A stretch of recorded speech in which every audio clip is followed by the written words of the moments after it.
Okay, guys, BRICS just got bigger and the world paying attention. So how do I know? Whoa, Donald Trump was saying no later than 2 days ago that BRICS is dead. The way he talks, right? So I think far from it, definitely far from it, because with Ethiopia, Egypt, Iran, UAE, and Nigeria joining Brazil, Russia, India, China, but also South Africa. So this powerful economic bloc is just reshaping global influence, right? Definitely. And beyond the geopolitics, there is something that really truly excites me around this expansion. And I believe it could be a game changer for clean energy. So, could BRICS actually become the world next renewable energy powerhouse? Oh, I want to break it down for you and explain to you why I believe that it could be the case. So, guys, stay tuned.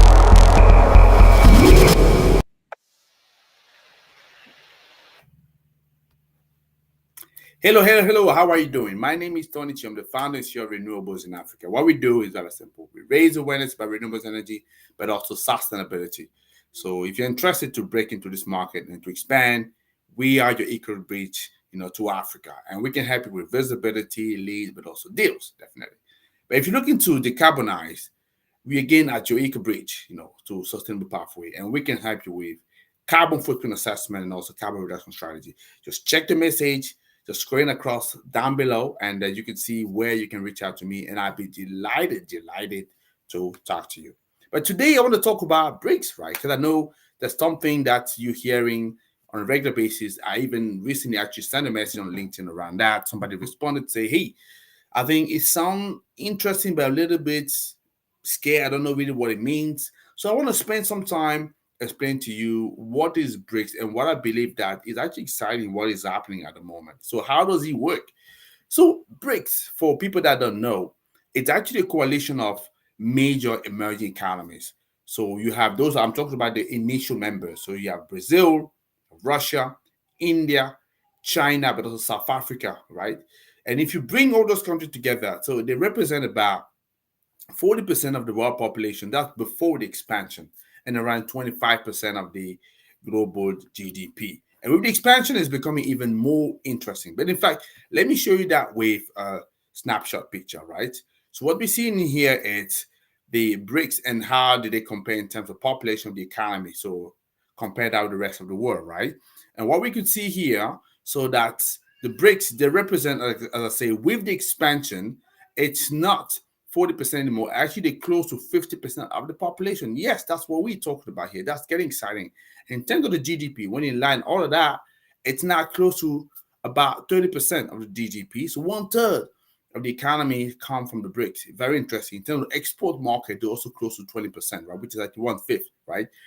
Yes, surely it's still very far to the Western Alliance when you get Europe and US together, right? However, it's a bloc that is actually gaining in terms of weight, and you can't ignore that anymore. And bear in mind, those countries, that's where the growth is happening, because population is growing at faster pace, and market is growing at faster pace. That's why you call it emerging market. So what is it going to be in the next 10, 20 years? That's actually what is actually interesting. So what is the represented here in terms of population is actually Nigeria. It's one is a recent newcomer that we had in BRICS. Yeah, and that's actually what is making this alliance very, very interesting for me, right? But how does BRICS actually function? Yeah, let me just tell you. So BRICS, it is not like the EU, no. So it's not an economic union, but it's more a strategic alliance to promote trade, investment, cooperation in key areas like energy, finance, and also infrastructure. And the group has regular annual meetings, right, where they discuss global economic policies, trade agreement, strategy to strengthen sovereignty. So that's what we see. In fact, BRIC, just for people who don't know, it was actually formed in 2009. Yeah, that's what we talked about here. So almost 20 years. Yeah, and it was actually created at the initiative of Russia, who invited a free other country, right? That was Brazil, Russia, India, and China. And later on, then they invited South Africa. That's why you can now have the BRICS, right? The idea here, very simple, is to counter the West, right? And design I would say, institution that works also for them, for those emerging economies, because the feeling was that after Bretton Woods, obviously, we created institutions that are running this current world, but that are skewed towards the people actually founded those institutions, which are the rich nations. So what about those emerging nations? They don't have a seat at the table most of the time. They wanted to have a competing system, an alternative system. So that's what they've done. So what they've done here, they have created, and that's one of the biggest financial strengths for me, it's this ability as well to fund large-scale projects, right, without relying to Western financial institutions. And they have specifically established two key financial arms that, for me, play a major role in accelerating projects in general, but certainly as well clean energy investment. That's why I'm not surprised that so many things are happening in those countries. So you have, for example, the first one, it's NDB. Yeah, NDB, that stands for New Development Bank. So it was founded in 2015, right? And it's here is an alternative to institutions like the World Bank and also IMF, right? And this bank has already financed over 30 billion in infrastructure and sustainable development projects. That will include solar and wind projects in BRICS countries. Yeah. And with new members, like we see the UAE, Egypt, Ethiopia, Nigeria, they all have ambitious renewable energy targets.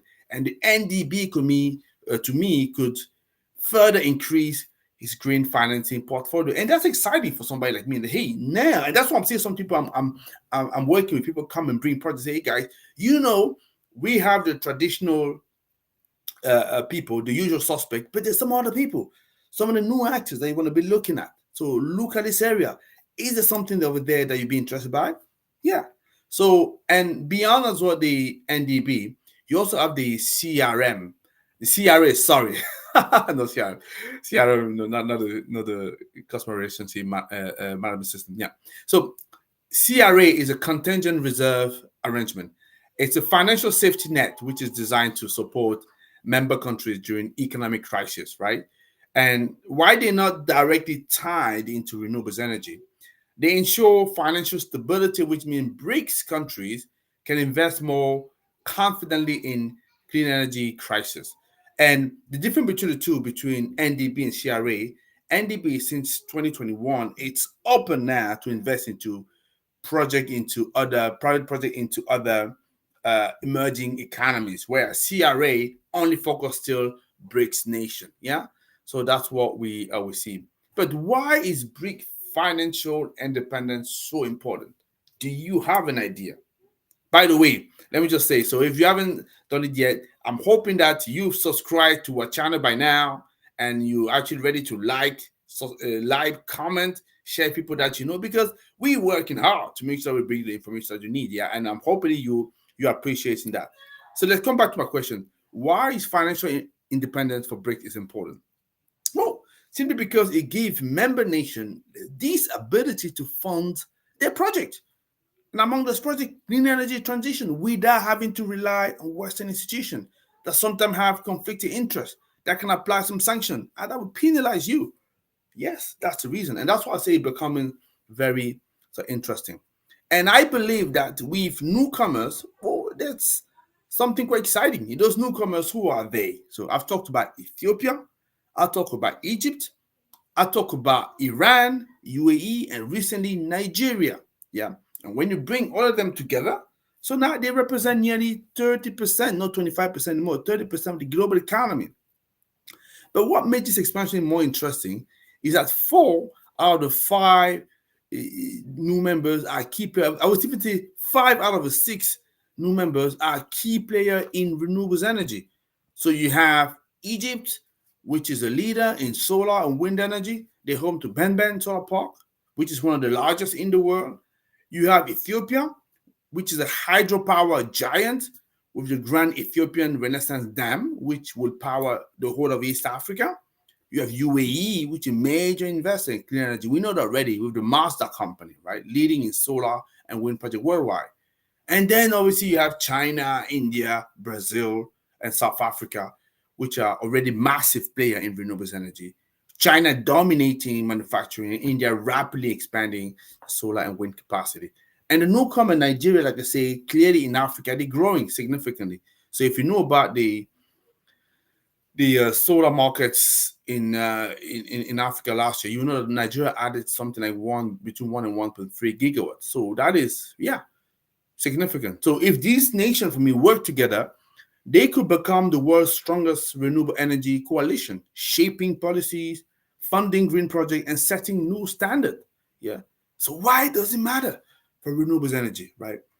It matters because, like I say, that's a question sometimes we get, recently. People say, hey, the US has withdrawn from the Paris Agreement.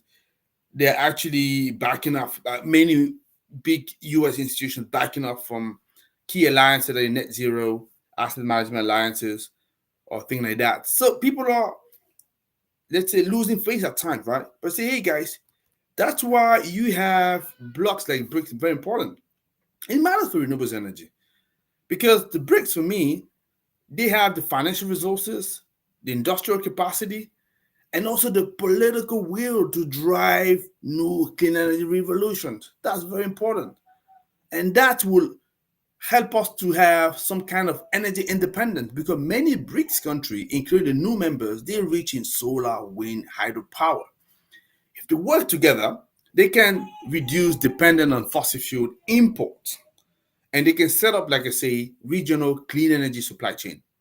So it's also important for massive clean energy investment because NDB, what it is to provide low cost, and I repeat, low cost loan to large scale solar. Because one of the key issues with having in the emerging market is the cost of financing. It's way too high, way too high. It's not justified. I'm sorry to say that. Yes, I'm taking position here. I'm just justified, right? So if we have access to low cost loan for large scale solar, wind, and hydro projects, that is interesting. And countries like China and UAE, they're already investing heavily in Africa energy transition. And BRICS could streamline the process. And I also want to talk about dual trade, but also green tech partnership, especially in the era of AI. Because BRICS, for me, could be a counterbalance to Western dominated market, reducing reliance on US and EU-based energy policies, right? China is leading China in solar panel manufacturing, India expanding in wind energy, UAE is pushing for hydrogen technology. They really have the potential for me to control a significant portion of the global renewable energy supply chain. And in terms of AI, we even have DeepSeek now competing with ChatGPT. That is encouraging. And you want such a player to be also in the other blocks so that it balances things a little bit. I have nothing against the Western Alliance, nothing. I just believe that, like everything, when competition is there, it definitely improves the quality of the market most of the time, not all the time, right? So the question becomes, will BRICS take full advantage of this opportunity? Because for me, the foundation are here, but the execution would be key. That's probably what will determine. That's what I want to say. So with this expansion, so BRICS for me, they have the potential to lead the global transition to clean energy. But the question is, will they use this momentum? Because for me, the opportunity is massive, huge. But collaboration, strategic investment, smart policies will determine whether BRICS truly become the next clean energy powerhouse or not. So if your company is looking to understand further, to capitalize on this evolving energy landscape, or if you're looking to assess carbon footprint, develop sustainability strategies, please do reach out to us. Because I want to work with you, right, to navigate this shifting market and build a cleaner, greener future. I know the world is watching, and will the BRICS seize this opportunity? Will you as well seize this opportunity? Let's find out. Yeah? So that's what I had to say for you today. As usual, pleasure. But don't forget, like, subscribe, comment, and share with people. I'll speak to you next time. Take care, guys. Bye-bye.